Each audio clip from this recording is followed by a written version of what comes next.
This is a club of men used for many purposes, and like any other institution, it is used occasionally by those in real power. The same can be said of a political party, religious group, or trade union.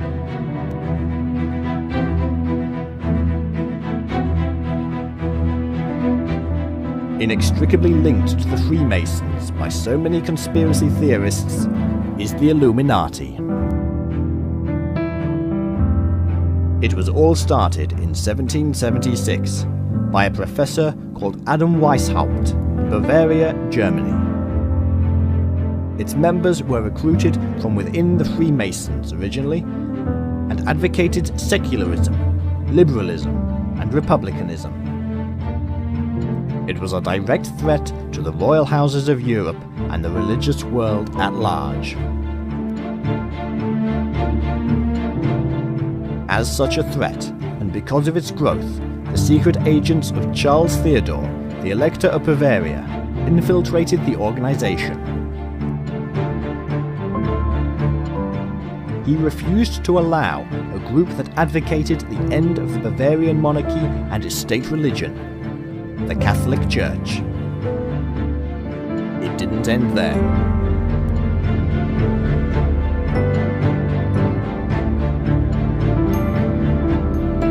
Even after the suppression and supposed dissolution of the Illuminati, it was claimed that they had continued and gone underground.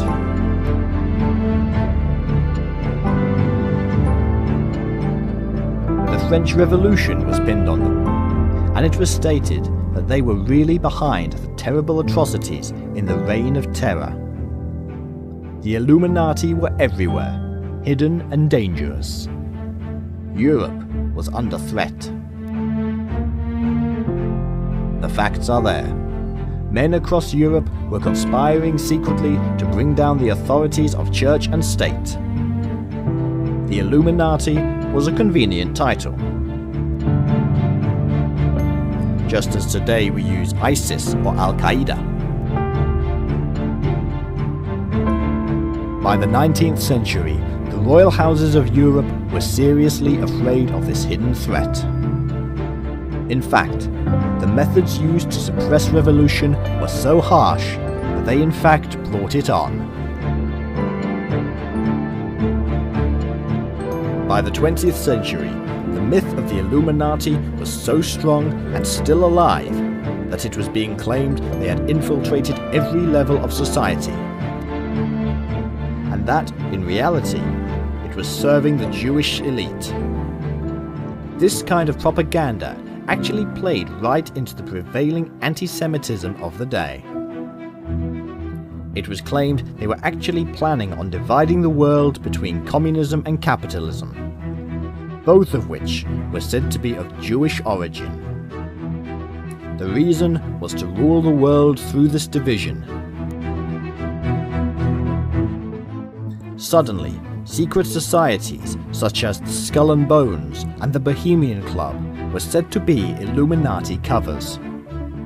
A new world order was being created by this secret cabal through many seemingly separate organizations. The problem with much of this is evidence. We actually have no evidence that the Illuminati outlived the 18th century. All we have are rumors. Admittedly, there are a lot of rumors and links, and it is easy to see why 19th and 20th century writers were convinced they had survived. As if by magic, an anti-Semitic text sprang up in the early 20th century, backing the claims that there was a Zionist conspiracy afoot. It was called the Protocols of the Elders of Zion, and it was damning. Published in Russian in 1903, the text alleged that the Jews and Freemasons were conspiring for world domination. It is supposedly the minutes of a secret meeting between a group of elite Jews who, it claimed, believed they had the right to rule the world as the chosen people. Whoever really created the protocols understood propaganda well. It revealed that behind the facade of the Freemasons and even the Illuminati, there lay a Jewish conspiracy. It was part and parcel of a universal anti-Semitic world that culminated in the Holocaust of the Second World War.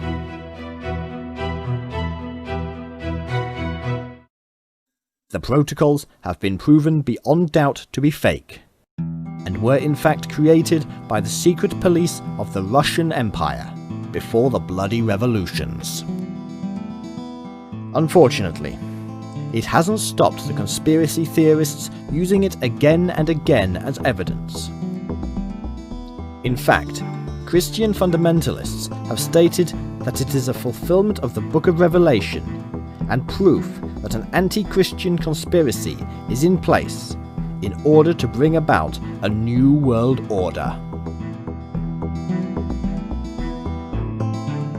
The very real power is in fact still in the hands of the elite, regardless of religion. The fact that some cultures occasionally merge with this elite is simply because they do. It is not the religion that is behind the power, it is the people. Over time, they simply adapt and manipulate, but remain. In 1917, they created the Council on Foreign Relations in the USA. The story goes that Woodrow Wilson asked a group of New York academics for opinions on foreign policy. The idea was to bring together scholars from a US and British background and to find diplomatic ways of ensuring peace. Many of these were from a secretive organisation set up by a powerful British politician called Cecil Rhodes. It was called the Round Table from the stories of King Arthur, the king who was given the right to rule by God himself. What in fact happened was the creation of a very powerful and unelected body of financiers, manufacturers, and international lawyers, all put together by the US Secretary of State, Elihu Root. Later, this same group created the Trilateral Commission, inspired by the banker David Rockefeller, himself the chairman of the Council on Foreign Relations. The web was growing, and to the outside world it all appeared separate. This is how the process goes. Create many organizations. Place leaders who are part of the cause, and nobody is any wiser. The world is asked to fund it, and decisions on world politics are then made by people neither you nor I have voted for. The Trilateral Commission was to foster closer relations between the US, Europe, and Japan, unifying decisions. In truth, all of these organizations are run by the same old guard. It is the power base that has been in place for centuries. International bankers and businesses, owned by the same old people influencing our so-called democracies.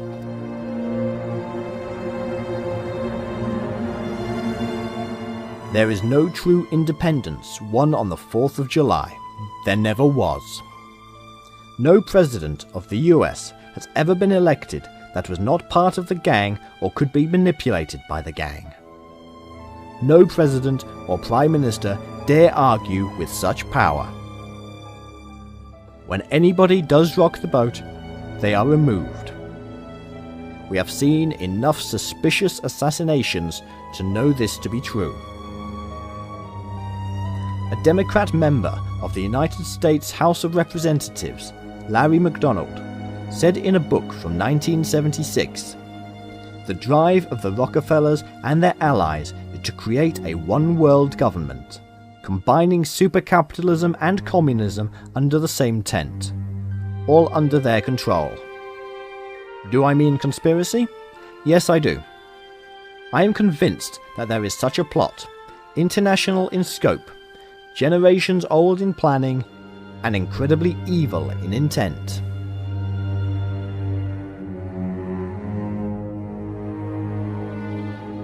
There is little doubt that men in power wish to remain in power, that they will do whatever they can to grow in strength. Along the way, they gather around them others of like mind. Over the centuries, that power is passed on, not to an elected representative of the people, but to others within the family or fold. Would you build an empire and not pass it to your offspring?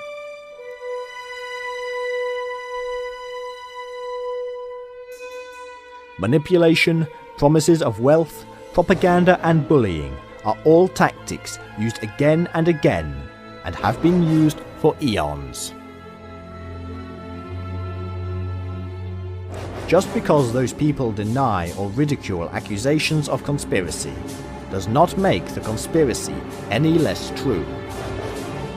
The Council on Foreign Relations is an imperial hierarchy, a group of unelected people who lead us.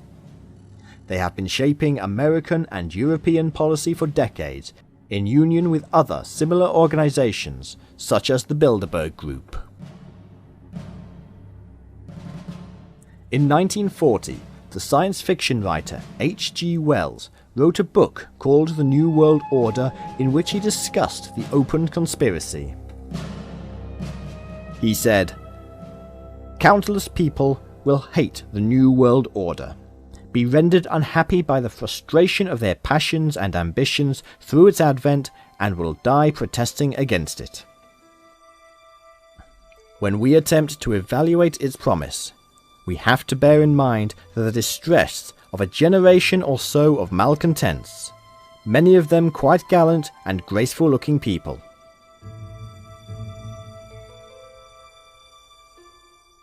Wells was himself an advisor to the United Nations. He knew what was going on and even fought for it. His popular fiction, The Time Machine, is an insight into the reality he could not openly speak of. A future world divided between them and us. A world of people controlled, who have lost their voice and spirit." At the time Wells was writing his books, there was a world war afoot. It was a continuation of unfinished business from World War I. It was a social and political revolution in Europe that spread across the world. The outcome of these two wars was simple, and was, in fact, what the Illuminati had been looking for. The old ruling elite, the old royal families, the religious power bases of Europe were altered beyond recognition. Great Britain simply lost its empire. Everything changed, and power shifted to the New World. New groups were set up, or old groups altered in shape and function. Very few of them elected. Jobs were created for the boys, and the world suddenly divided east and west. A new spurt of growth occurred in arms around the world. Trillions of dollars made on the back of fear. Before the war, the same bankers and businessmen that set up many of the new groups were in fact helping to foster and pay for a man called Adolf Hitler and his band of brothers to come to power. Hitler wanted to wash away the old Reich and bring in a new world order. He had promise, but he was also expendable. After the war, a great many of the Nazis and their knowledge were taken away to the New World and used secretly for yet more power games.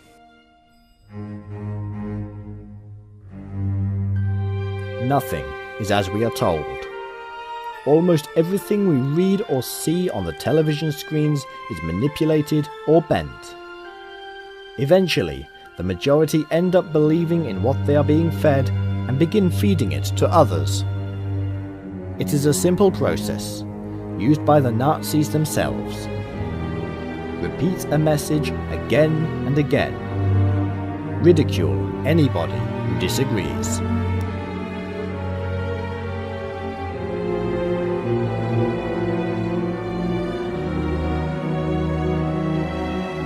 The moves being made are gradual and for good reason. If China, with its huge population, were to open up to Western ideas overnight, there would be chaos and revolution. It has to move slowly, build up the economy through trade and internal investment. It has to come into balance with the West, rather than being exposed to it and cause massive jealousy and resentment. In some ways, regardless of our opinions of the Chinese government, they are saving lives by working this way. Revolution has always caused massive bloodshed. The same is true of the West in many respects. We simply cannot place a one-world government into power overnight. Too many nationalistic sentiments would cause international outrage. It has to be done slowly. And we must not forget that there are those groups in the world who see the corruption of the Western way and are fighting against it. This has yet to be met with force and propaganda, and this takes time, and is a useful tool to raise yet more arms revenue. The gradual nature of the New World Order is easy to map. From the 1800s, new international groups have been fostered to meet behind the scenes and grow the beast. A fraternity of brothers, crossing borders and religious barriers, meeting behind the scenes and making deals. By the 20th century, we were creating a League of Nations, an International Monetary Fund, a United Nations, a World Bank, a World Health Organization, a European Union, World Trade Organization, African Union, and the Union of South American Nations. These are just a few of the powerful clubs around the world where the members are more often than not placed into power, not elected. And we are told repeatedly that we live in a democracy. While the West accused Russia of causing trouble in Eastern Europe, they sell them arms and buy their gas. While we bolster one regime in Africa, we sell the other side weapons and food. The surface story is thin. It has always been this way. As Lawrence of Arabia was convincing the Arabs that Great Britain was on their side, the Brits and French were plotting to carve up their land between them and siphon off the oil. Indeed, the British Secret Service were even in talks with the enemy, the Turks. The question is not whether a world government will ever happen. The question is not even when. The question is, why are we not fully aware that it already exists? The answer is smoke and mirrors. Distractions are everywhere. While the major Secret Service organizations of the globe are busy collecting data on our every word and deed, the governments are passing legislation empowering them to do so. Because of the perceived threat of terrorism, a threat they created through their actions and have utilized again and again. Israel and Palestine are in such a mess because of the British and French, messing around in other people's territories. It is not a Jewish holy land and never was. But it was convenient. Massive distractions are everywhere. We're so bombarded with them now that we hardly know what's happening in our own lives, let alone being able to see the child of the New World Order has grown into a fully formed and functioning organization. The banks, the media, the politicians, industry, religion and royalty are all members of this New World Order, and they all meet regularly at the highest level to decide on the next move. Thousands of intelligent men and women then run around with small parts of the bigger picture and make it happen. Eventually, the lies become reality, and we, the people, do the master's bidding. With all the modern technology that now surrounds us and entraps us, with all the science and evolutionary evidence, with satellites out in space and visions of subatomic particles crashing into each other, we ought to have arrived at a place where the yoke of mystery and religion no longer held us under its spell. And yet, billions of people still believe in God, ghosts, and life after death. Our ruling elite, the ones behind the scenes, the ones who are currently holding the golden thread of time woven by their ancestors, are no different. How do I know this? During my time with the Order in the UK, I was amazed to discover that at the very heart and right at the very top was the belief that the thing they called God holds sway. That it was of paramount importance to everything they did. That their power was given to them by this deity, and that it was their solemn duty to follow through as their ancestors had done. This is no joke. This is very real. These people are not ordinary Freemasons, although some of them were also Freemasons. These people were not ordinary members of the public. These were powerful people, and they believed in divine authority, especially as it was given to them. Each one of them could trace a line of descent back in time to prove their uniqueness. Each one was born into the role. They took it very seriously. I only saw a small glimmer of the light that is the world of the secret society. How blinding must it be should we ever reach its pinnacle? We hear names such as the Cathars, Templars, Rosicrucians, Freemasons, Illuminati, Kabbalists, and more. These are fleeting names, branches of one esoteric tree.